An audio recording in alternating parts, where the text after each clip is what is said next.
Du studio de Yaoundé avec Coris Magazine, le bimensuel international de l'information et d'analyse d'actualité africaine de Rigobert Idriss Mon marque un temps d'arrêt au Cameroun que dirige Paul Biya, le chef de l'État présenté dans ce mag comme l'archétype, j'y arrive, l'archétype idéal, un homme de paix.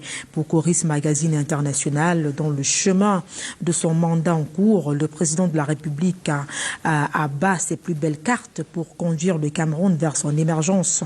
Les grands axes de sa politique mettent en lumière ces actions du président du point de vue de ce magazine, qui vous propose d'ailleurs en outre des informations sur la Guinée-Conakry, avec notamment Alpha Condé tombé aux mains des putschistes. Il y a également cette information sur la Côte d'Ivoire avec une interrogation, réconciliation, Gbagbo Ouattara, une leçon pour l'Afrique. Il y a également cette autre interrogation relative au Mali, coopération après Barkhane au Mali, la Russie et Takuba en alternative. Ce sont donc autant d'interrogations que vous trouverez dans le magazine et bien évidemment avec les réponses qui vont avec. Le magazine est en kiosque. La revue de presse se poursuit en santé. On fait immersion dans la maternité de l'hôpital central de Yaoundé avec le quotidien Éco Santé. Le journal de Joseph Mbengboum nous informe que 4000 accouchements y sont enregistrés par an. Le journal apporte ces quelques précisions. D'après le professeur Pierre-Joseph Fouda, la prise en charge s'effectue sans exiger des frais à l'avance en situation d'urgence. La disponibilité des kits d'accouchement et de césarienne ainsi que la présence des spécialistes à toute heure à la maternité principale favorise la sollicitation de la maternité de cet hôpital. Les statistiques du ministère de la Santé publique révèlent d'ailleurs que cet hôpital de deuxième catégorie fait partie des hôpitaux où les femmes accouchent le plus au Cameroun. Pour être amplement informé sur ce sujet, procurez-vous le journal et parcourez l'article de notre confrère en page 3. De la santé en éducation, Camarouest News nous permet de franchir cet autre seuil. Le bi-hebdomadaire général d'information et d'analyse croit connaître la raison de la désertion des filles musulmanes dans les lycées bilingues. Le nouveau phénomène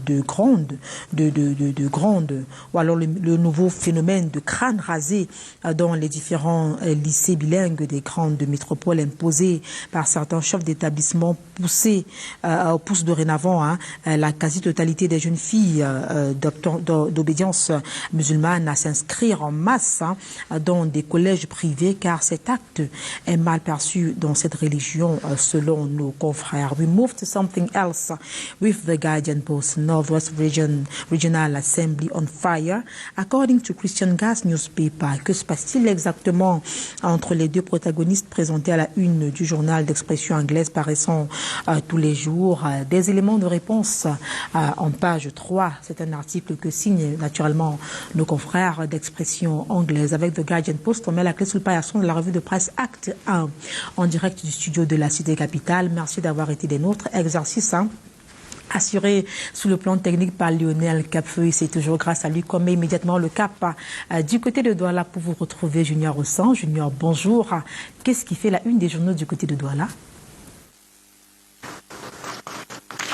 Bonjour Karel Mezacha Toya, restons donc à Yaoundé avec vous avant de revenir du côté de Douala, cette fois-ci pour parler, n'est-ce pas, de Luc Messi Atangana, le maire de la ville qui défie le préfet du Fundi. C'est ce qui fait d'ailleurs la une principale du journal Le Messager en kiosque ce vendredi matin. Le journal en kiosque nous fait savoir qu'après avoir bloqué les travaux de construction, le maire de la ville de Yaoundé vient de détruire sans l'aval du patron du Fundi le site de recasement des déguerpis d'Olézoam 3 statuts. Information à lire ce matin en page 3 du journal du Messager qui est en kiosque ce jour. Le journal nous apprend que le préfet du Fundi, Dingdem Emmanuel Mariel, a convoqué une réunion le mercredi 8 septembre dernier à laquelle ont pris part le maire de la ville et le maire de la commune de Yaoundé 3 en précisant aux parties prenantes que la rencontre n'avait pas pour objet les problèmes problème politique, mais plutôt comprendre la décision d'arrêt de travaux du maire de la ville. Une source proche de l'autorité administrative a donc renseigné le messager que le préfet Ndingde Emmanuel Mariel a donné la parole tour à tour au maire de Yaoundé 3 et au maire de la ville. Selon cette source, justement, le ton est monté d'un cran et les invectives fusaient de part et d'autre. Il eût fallu que le préfet frappe du poing sur la table pour calmer les esprits échauffés. Peut-on apprendre ce matin dans le message? Eh bien, au finish, le préfet a demandé à toutes les parties de ne rien entreprendre en attendant sa décision qui sortira d'une autre réunion qu'il a convoquée pour ce vendredi. Curieusement et contre toute attente, le maire de la ville de Yaoundé a envoyé ses services démolir justement tout ce qui avait déjà été construit sur le site de recasement, détruisant au passage les commerces des déplacés qui s'y étaient déjà installés. Information à retrouver en page 3 du journal en kiosque ce vendredi matin. Et toujours avec le messager en kiosque ce jour, on s'intéresse bien sûr à l'affaire Mbengor entre complot et déshonneur, indique donc le messager au bas de une de ce journal. Pour plusieurs juristes, le procès contre l'ex-Mindef n'a rien à voir avec la lutte contre les détournements, indique le journal en kiosque ce jour. Au regard de toute la diffamation éprouvée, de toute la difficulté, autant pour moi, éprouvée par le ministère public à apporter les preuves de ses propres accusations face à la clarté qui transpire des réponses de l'accusé, plusieurs puristes du droit soutiennent que ce procès contre l'ex-Mindef n'a rien à voir avec la lutte contre les détournements publics et la corruption. Des précisions à lire ce matin dans le journal en kiosque. Et nous poursuivons cette revue de presse cette fois-ci avec la Nouvelle Expression qui s'intéresse évidemment à la marche du MRC, parlant justement de ces avocats qui ont donc laissé tomber la robe noire du côté des tribunaux à Yaoundé, du moins pour la Nouvelle Expression en kiosque ce matin à sa une principale. Le journal nous fait savoir que des avocats et détenus du moins désertent désormais les tribunaux. Les avocats du collectif Sylvain Swap ont donc décidé de ne plus représenter les militants du MRC incarcérés à Bafoussam, Douala, Fou et Yaoundé. Les détenus, quant à eux, ne vont plus comparaître devant les juridictions. Tous considèrent qu'il ne sert à rien de continuer à se faire frustrer tous les jours devant une justice qui refuse obstinément de dire le droit. Un dossier à retrouver en pages 5 et 8 de ce journal. Eh bien, les conseils des militants du mouvement pour la renaissance du Cameroun quittent donc leur robe. L'annonce a été faite dans un communiqué signé du leader du collectif, Maître Hippolyte Méli. Les avocats avancent plusieurs raisons pour justifier leur retrait. Ils accusent notamment la justice d'être partiale au Cameroun. Ces décisions des détenus et du collectif Sylvain Swap sont assorties d'un rapport d'activité d'assistance des avocats en faveur des membres et sympathisants du MRC victimes d'arrestations et de détentions arbitraires liées aux marches pacifiques du 22 septembre 2020. Ce rapport met justement en exergue les différentes procédures initiées dans le cadre de ces affaires. Des détails à lire dans le journal La Nouvelle Expression en kiosque ce jour.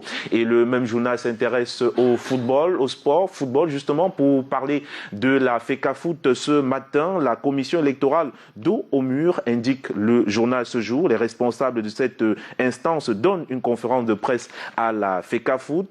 Eh bien, le bras de fer entre Gilbert Lick, président de la commission électorale de la Fédération camerounaise de football et la chambre de conciliation et d'arbitrage du comité national olympique et sportif du Cameroun semble tourner à l'avantage de cette chambre qui a demandé la suspension du processus électoral à FECAFOOT pour voir clair dans la liste des différents clubs des ligues départementales engagés dans ce processus électoral. Après le passage en force annoncé par le président de cette commission, Gilbert Dick, lors de la conférence de presse organisée par la FECAFOOT la semaine dernière pour se prononcer sur la décision de cette chambre. Cette commission n'a pas du tout avancé dans le processus électoral organise justement une autre conférence de presse ce vendredi pour parler de ce processus électoral. Donc, Si l'objet de cette conférence n'est pas encore connu de manière précise, nul doute que le sujet tournera autour de ce processus électoral contesté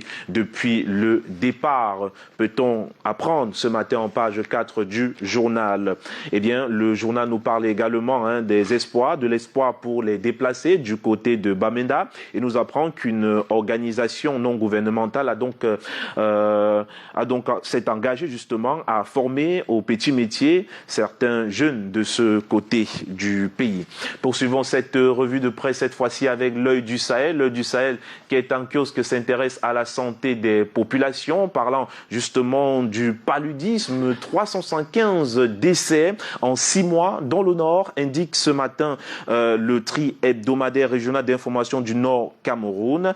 Eh bien, parlant du paludisme justement, le journal nous fait savoir que la région connaît une période de pic depuis le début de l'année 2021. Les comptes du premier semestre 2021 enregistrent un nombre élevé de cas de paludisme dans la région du Nord. Officiellement, d'après les données statistiques du groupe technique régional de lutte contre le paludisme, entre le 1er janvier et le 30 juin 2021, on a enregistré dans la région plus de 100 000 cas de paludisme. Déjà en 2020, la région a enregistré un chiffre global, un chiffre global de plus de 300 000 cas de paludisme, représentant ainsi un taux de 40% des maladies. Et bien voilà, des maladies enregistrées dans cette partie du Cameroun lors des consultations qui ont été menées dans les centres hospitaliers de cette partie de notre pays. Une situation qui positionne justement la région du Nord sur la ligne rouge dans le septentrion au détriment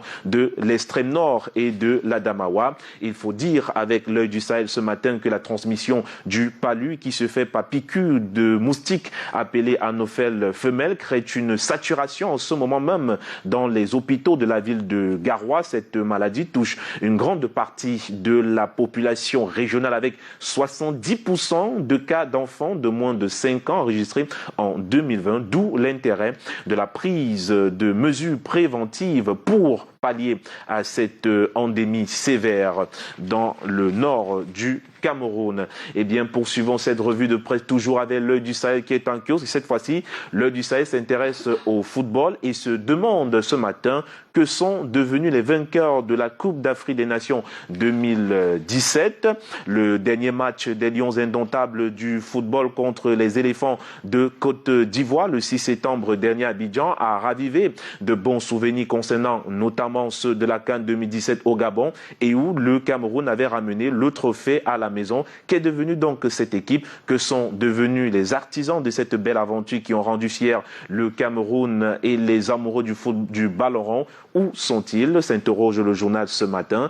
Un dossier se retrouve donc dans ce journal, dossier rédigé par la rédaction, rassemblé justement par Vernon Bang, Marama Damba, Audrey Zang, Graciana Kandam, Anne Atangana. Eh bien, le dossier est dans le journal pour mieux comprendre la préoccupation de l'œil du Sahel ce matin.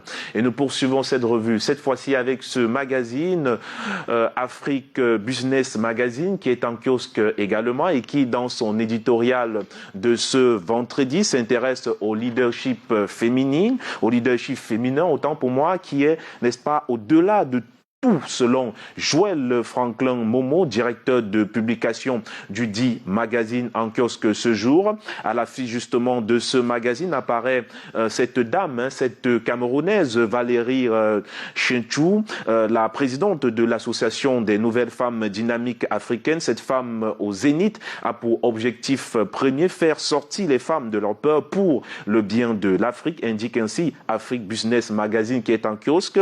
À lire l'intégralité de sa sortie ce matin dans ce magazine en kiosque ce jour. Et comment justement améliorer les performances d'une organisation tant privée que publique? Le sujet est également évoqué dans ce magazine en kiosque ce matin. À lire donc en page 17 les réponses apportées à cette question posée dans ce 34e numéro de ce jour. Et nous terminons cette revue de presse cette fois-ci avec le journal Afrique Info qui s'intéresse évidemment à la professionnalisation et le patriotisme. Le journal nous apprend ce matin que la France a célébré un fils camerounais, le nommé Simon-Pierre Bouxnoum. Eh bien, cet ingénieur camerounais de très haute extraction vient d'être décoré par le consul de ce pays à Douala d'une médaille de l'Ordre national du mérite de la République française, signe de reconnaissance et d'encouragement pour ses états de service et fait d'âme à travers le triangle national. Chevalier de l'Ordre national de valeur, grand porteur d'espoir pour les populations de la Sanaga maritime et du Cameroun. Ce président de sous-section RDPC, ancien conseiller municipal à la commune de Pouma, a également la politique comme principal centre d'intérêt. Les détails à lire ce matin dans le journal en kiosque ce jour. Et le même journal parle, n'est-ce pas, de ce championnat dans le canton Lam, et parle de cette fin en apothéose du championnat de vacances organisé par le promoteur Athanas Monglo. Autre actualité à lire ce matin dans le journal, c'est bien l'éditorial du directeur de publication Djelfis en page 2 du dit journal. Merci Junior Hassan pour cette revue de presse. Bonjour. Bonjour Thierry Carole.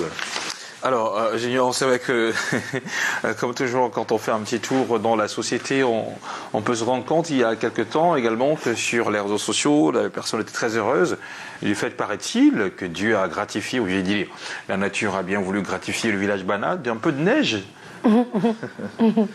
En tout cas, rebonjour Thierry Carole. Bonjour Junior. Bonjour Patricia. La nature a encore parlé d'elle-même. De la neige. Oui, paraît-il. Je ne suis pas scientifique pour le dire. Bon, bonjour téléspectateurs de Canal 2 International. Thierry Carole et Patricia, vous savez, Bana, qui est situé à l'ouest du Cameroun, est appelé Petit Paris. D'accord. C'est le nom bien connu, que ce soit sur les réseaux sociaux, même Google, vous tapez, vous verrez. Bana est appelé Petit Paris. Petit Paris, pourquoi? Parce qu'il y a des châteaux et des villas à Bana. C'est l'un des tout petits villages du Cameroun qui ressemble vraiment à Paris. D'accord. Voilà. Et vraiment, de manière drôle, on peut rapidement lier le phénomène au fait que Bana s'appelle Paris. Mais plus au-delà, pour être un peu plus correct et de manière scientifique, sans être un géographe, je dirais que Bana est situé en altitude. Ouais. Ok, c'est-à-dire qu'à une bonne hauteur du niveau de la mer. Et justement, Bana a une température très fraîche, d'une température moyenne annuelle de 18 degrés Celsius. Preuve qu'il fait énormément frais à Bana. Donc il est possible que en ce mois de septembre, qu'il y ait de la neige à Bana. Donc c'est pas extraordinaire. Et c'est pas nouveau au Cameroun. Parce que le Cameroun a déjà connu également de la neige. À une époque, c'était dans le village Mbé, qui est situé dans le nord-ouest du Cameroun. Du côté de Santa, dans le nord-ouest du Cameroun. Il y a eu de la neige là-bas. Et si je ne me trompe pas, c'était justement en octobre 2020, le 1er octobre précisément, 2020, il y a eu de la neige du côté de Mbé. Les populations se sont réveillées. Et voilà, la population a vu qu'il y avait de la neige partout. Dans le nord-ouest, on était content de voir cela. Donc, on s'est dit que la neige n'est pas... c'est pas un fait... C'est pas du miracle, en fait. C'est possible qu'on ait de la neige en Afrique. Vous vous souvenez, en juin 2017, toujours au Cameroun, du côté de Bafou. Oui. À Bafou, en juin 2017, justement, les populations s'étaient réveillées, étonnées de voir que la place était remplie de blanc. Et puis tout le monde a crié « Oh, de la neige par-ci, par-là ». Mais au fond, c'était pas de la neige en ce moment-là. Il y avait des grêles. Pardon? Il y avait les grêles. Voilà, justement. C'était plutôt des grêlons. De ce côté-là, c'était pas de la neige. Parce qu'en fait, quand les grêlons vont peser, les géographes vont me rectifier à la maison, ils vont s'en rire. Je ne m'y connais pas, mais quand les grêlons pèsent énormément, une fois qu'ils touchent le sol, avec la chaleur, voilà, ça fond et puis ça prend du blanc. Et beaucoup ont cru que c'était de la neige, mais c'était pas de la neige. Alors, ce que je vais dire, c'est quoi? C'est que en Afrique, effectivement, on assiste à ce type de phénomène où il y a de la neige. Je prends en Afrique australe, en Afrique de l'Est et en Afrique centrale.